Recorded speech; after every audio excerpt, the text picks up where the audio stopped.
Hello guys, welcome back to my channel. तो आज पिछली वीडियो में हमने देखा कि मैक्स वेबर का धर्म का सिद्धांत क्या कहता है। मैक्स वेबर के जो भी है रिलीजन को लेकर क्या विचार थे और weber and issue of conceptual meaning हमने उसका देखा। अब हम देखते हैं कि पीटर बर्जर का धर्म का घटना शास्त्र क्या है, जिसे फिनोमिनोलॉजी ऑफ रिलीजन कहते हैं इंग्लिश में। तो ज़्यादा बातें ना करते हुए वीडियो की तरफ चलते हैं, लेकिन चैनल को सब्सक्राइब करिए, वीडियोस को लाइक और शेयर करिए ताकि पेपर्स आने वाले हैं और भी बच्चे देख के अपना इंपॉर्टेंट टॉपिक्स क्लियर कर सकें। तो अभी हमारी धर्म की सीरीज चल रही है, इसके बाद हम अर्बन सोशियोलॉजी। चलिए गाइस, वीडियो की तरफ चलते हैं। चैनल को सब्सक्राइब करें, वीडियोस को लाइक और शेयर कीजिएगा। चलिए देख लेते पीटर बर्जर का धर्म का घटना शास्त्र क्या कहता है। तो यूजीसी नेट के लिए टॉपिक्स क्लियर करने हैं, उसके लिए भी वीडियोस हैं। उसके बाद इग्नू के लिए तो है ही, एमएसओ सेकेंड ईयर की वीडियोस है। ये सोशियोलॉजी ऑफ रिलीजन बुक है जो धर्म का समाजशास्त्र, उसकी सीरीज़ चल रही है पूरी। ठीक है, तो ज़्यादा बातें करते हुए नहीं, देख लेते हैं। तो पीटर बर्जर का धर्म का घटना शास्त्र, ठीक है। 1966 में बर्जर ने थॉमस लकमैन के साथ मिलकर the social construction of reality नामक पुस्तक लिखी। जो पुस्तकों के नाम है ये यूजीसी नेट में पूछे जाते हैं कि 1966 में थॉमस लकमैन के साथ मिलकर पीटर बर्जर ने एक बुक लिखी जिसका नाम था the social construction of reality. धर्म के क्षेत्र में व्यापक चर्चा उन्होंने अपनी पुस्तक द सोशल रियलिटी में की है। धर्म के प्रति बर्जर का दृष्टिकोण मानववादी है। धर्म के प्रति क्षेत्र में व्यापक चर्चा उन्होंने की है। धर्म में कौन सी पुस्तक के लिए लिखा है उन्होंने? द सोशल रियलिटी में लिखा है। और धर्म के प्रति बर्जर का दृष्टिकोण कैसा था? मानववादी था। उनका प्रारंभिक अध्ययन अमेरिका व यूरोप तक सीमित था, लेकिन धीरे धीरे वेबर ने इसे ईसाई व इस्लामी सभ्यता के धर्म में विस्तार किया। अपनी पुस्तकों का गिरजाघरों पर विशेष प्रभाव पड़ा है।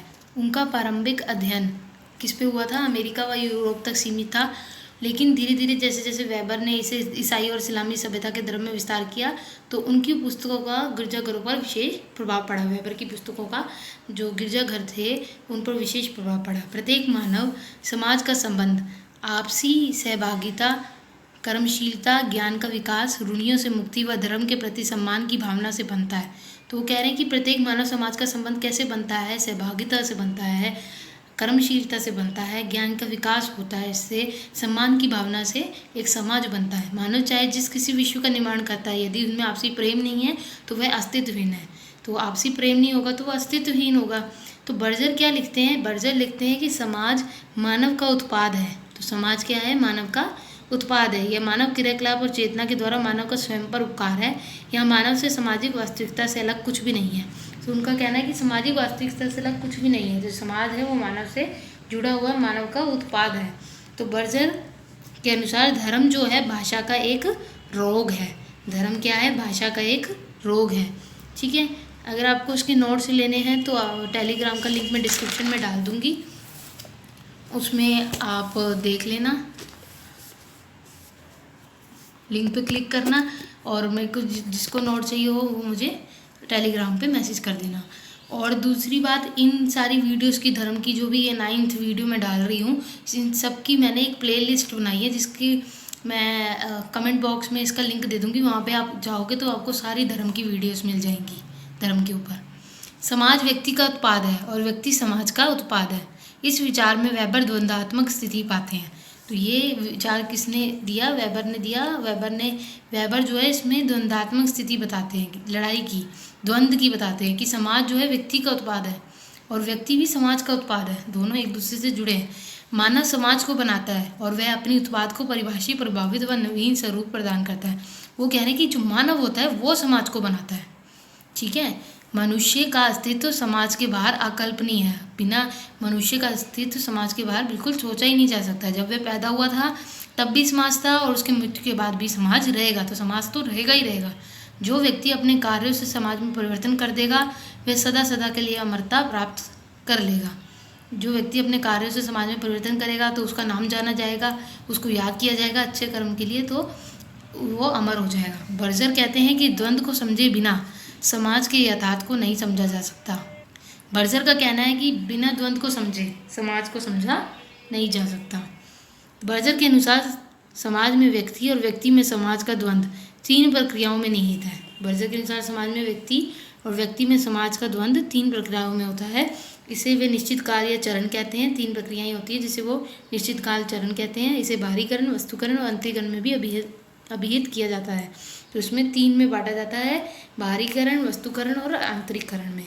बाहरीकरण व्यक्तियों की भौतिक व मानसिक दोनों क्रियाओं में संसार में मानव का प्रगतिशील उद्गार है। जो बाहरीकरण है इसका मतलब है भौतिक और मानसिक दोनों क्रियाएं में संसार में मानव का प्रगतिशील उद्गार। तो मतलब संसार में मानव कैसे भौतिक वस्तुओं को कैसे उसका यूज़ करता है, कैसे अपना स्थान बढ़ा रहा है। मानवीय वस्तुकरण तब होता है जब मानवीय भौतिक व मानसिक क्रिया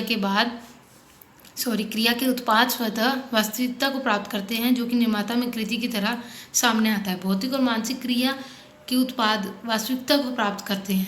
वास्तविकता है कि भाई भौतिक चीज़ें हमें चाहिए, ज़रूरत है, मूलभूत आवश्यकताएं जो होती है जीवन के लिए, उसमें हमें अब भौतिक वस्तुएं भी चाहिए होती है, क्योंकि सुख के लिए चाहिए होती है। मार्क्स का प्रसिद्ध कथन है कि अर्थ की संरचना समाज की संरचना को परिवर्तित करती है, कि अर्थ की संरचना समाज की जो संरचना को परिवर्तित कर देती है। यहाँ बर्जर भी मार्क्स के कथन से साम्यता स्थापित करते हैं। बर्जर कहते हैं कि निर्णायक महत्व की प्रक्रिया समाजीकरण है, जिसे एक प्रक्रिया के रूप में परिभाषित कर समाज के एक पीढ़ी से दूसरी पीढ़ी में स्थानांतरित किया जाता है।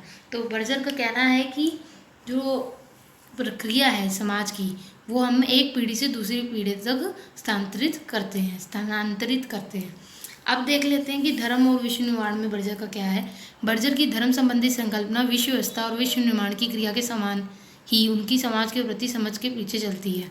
उनका कथन है कि समाज निम्न अनुभवों और प्रत्येक के अर्थों पर एक अर्थपूर्ण व्यवस्था आरोपित करता है। तो बर्जर का कहना है कि जो समाज होता है वो अनुभवों और अर्थों पर अर्थपूर्ण व्यवस्था आरोपित करता है, मतलब अर्थपूर्ण व्यवस्था पे बेस्ड होता है। बर्जर के सिद्धांत की सबसे बड़ी विशेषता यह है कि धर्म के यथार्थ स्वरूप को ना ही स्वीकार करते हैं और ना ही अस्वीकार करते हैं। तो बर्जर का कहना यह था कि सिद्धांत की सबसे बड़ी विशेषता यह है कि धर्म के यथार्थ स्वरूप को ना ही स्वीकार किया जाता है और ना ही अस्वीकार किया जाता है। धर्म की प्रकटनाओं में 2 जिज्ञासाओं पर ध्यान दिया जाता है। कौन सी जिज्ञासाओं पर? 2 जिज्ञासाओं पर। पहला कि धर्म संबंध समाजशास्त्रीय दृष्टिकोण, जो धर्म की सत्यता या असत्यता से संबंध नहीं रखता है, कि जो धर्म का संबंध है वो समाजशास्त्रीय दृष्टिकोण से है, जो कि धर्म की सत्यता और असत्यता पर संबंध नहीं रखता। दूसरा ईश्वरीय ज्ञान संबंधी जिज्ञासा, जो अपने स्वरूप में और गैर अनुभाविक और मानकीकृत है। तो ईश्वर की ज्ञान संबंधी जिज्ञासा वो सोचते हैं कि जो ज्ञान है वो ईश्वर से जुड़ा है, और ये भी हो सकता है कि कभी उसका स्वरूप हो और कभी वो नहीं हो। तो बर्जर नोमोस और ब्रह्मांड में भिन्नता प्रकट करते हैं। नोमोस का अर्थ है उस अर्थपूर्ण व्यवस्था की ओर संकेत प्रस्तुत करता है जिसे समाज अपने सदस्यों पर आरोपित करता है, जिसे समाज अपने सदस्यों को देता है। जबकि ब्रह्मांड व्यक्ति के चारों ओर का आकाश मंडल है, जो कि उनके लिए शाश्वत रहस्यमयी है। सभी समाज नोमोस और ब्रह्मांड के बीच संबंध विकसित करते हैं। तो सभी समाज क्या बोलते हैं? नोमोस और ब्रह्मांड के बीच में संबंध बनाते हैं। नोमोस हमने देखा जिसमें हम समाज अपने सदस्यों पर आरोपित करता है, ऐसी कोई चीज़ है जिन्हें सदस्यों पर आरोपित किया जाता है। जबकि ब्रह्मांड का मतलब तो हमें पता है, जो आकाश मंडल होता है। तो बर्जर धर्म की वास्तविक परिभाषा पवित्र ब्रह्मांड के विचारों द्वारा प्रस्तुत करते हैं। तो बर्जर की जो वास्तविक परिभाषा है धर्म की, वो किसको लेकर है? पवित्र ब्रह्मांड के विचारों को लेकर है।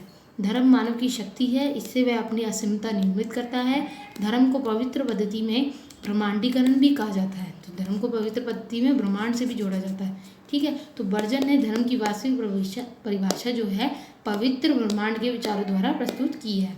उनके अनुसार पवित्रता रहस्यमय गुणों और भयानक शक्तियों की ओर संकेत भी करती है।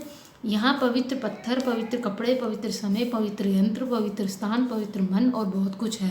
तो पवित्र चीज़ें जो धर्म से जुड़ी होती है सब पवित्रता से रिलेटेड मानी जाती है। ठीक है, तो ये लेवी स्ट्रॉस का टोटमवाद है, ये तो हम देख ही चुके हैं। तो अब हमने देखा कि पीटर बर्जर का धर्म का घटनाशास्त्र। तो अब नेक्स्ट वीडियो में मिलते हैं। Okay bye. चैनल को सब्सक्राइब करिए, वीडियोस को लाइक और शेयर कीजिए। अभी के लिए बाय, नेक्स्ट वीडियो में मिलते हैं।